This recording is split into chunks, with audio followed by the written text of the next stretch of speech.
This gave farmers and ranchers more financial security and ultimately created an alternative economy for Chez Panisse. Increasingly, this awareness about food was growing in other pockets around the country. There were more and more restaurants discovering and using local organic ingredients. There were farmers' markets popping up in communities in every state.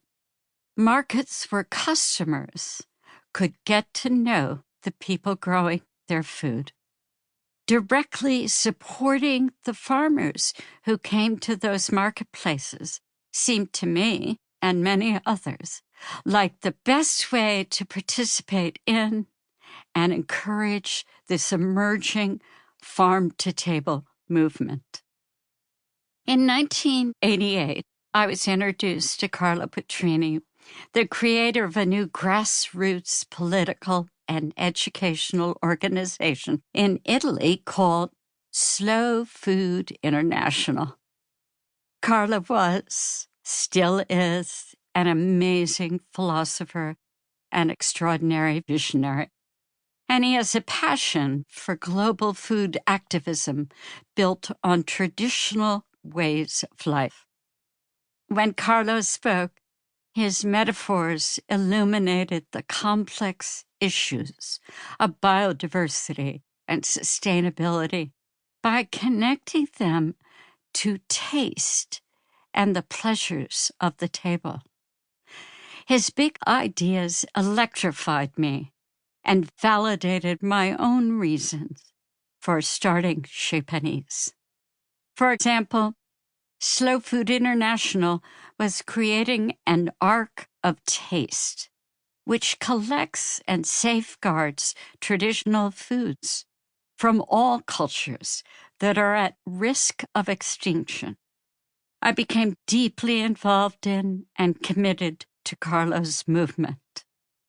Through Slow Food, I met food activists from all over the world, farmers from Ethiopia, cheese makers from Ghana, seed savers from Nepal, rice growers from Japan, everyone committed to preserving tradition and taste in the face of the fast food industry on the rise everywhere. These relationships expanded my understanding of the global issues facing all of us. I was fascinated, but also shocked to realize that there were people all over the planet coming to terms with the same issues we were grappling with in the United States. I felt the possibility and potential of being part of a global food movement. That slogan from the 1970s immediately came to mind. Think globally, act locally. But back in Berkeley, I'd drive 5 miles outside the city limits and still see fast food restaurants and industrial development spreading across the landscape, usually an agricultural landscape, like a cancer. I kept thinking, what good is what we're doing at Chez Panisse and other places if it's not making a deeper impact, if it's not penetrating the culture at large? The restaurant couldn't be an island unto itself. I was trying to figure out how we could take lessons we had learned and good practices we had cultivated and share them with everyone. How could a deeper impression be made?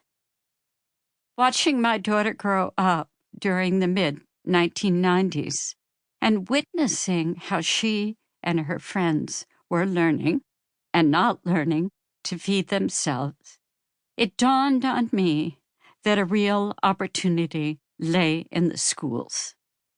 If we could just get to students before they were indoctrinated by the pervasive fast food world around them, then perhaps